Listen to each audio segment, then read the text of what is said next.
أهلاً بكم متابعينا الكرام. في هذا الفيديو نتعرف على تسريبات حصرية للحلقة 18 مسلسل دروب المرجلة الجزء الثالث.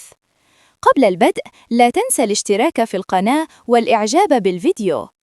التفاصيل: تقرر الدكتورة حنان إبلاغ الضابط بوجود مبروك وجرمل داخل المستشفى من أجل إنقاذ صديقتها زهرة.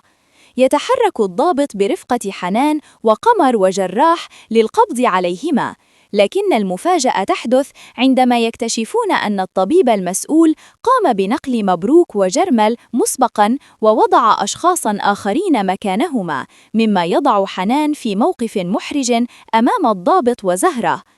من المتوقع أن يقوم الطبيب بنقل مبروك وجرمل إلى مكان آخر، الأمر الذي قد يكشف خيانته أمام الدكتورة حنان.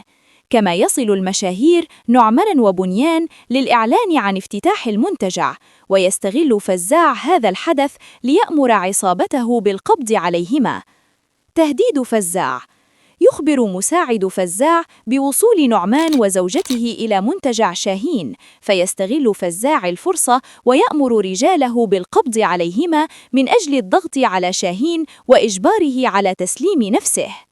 شكوك حسناء: تواجه حسناء الشقيقها مساعد وتسأله عن سبب وجوده في المنتجع، وتحذره من أن شاهين ومهاوش ومقناص أصبحوا يشكون بأنه الشخص الذي يسرب الأخبار. انتظرونا في الفيديو القادم، سنتحدث أكثر عن التوقعات للحلقة القادمة. لا تنسى الاشتراك في القناة والإعجاب بالفيديو.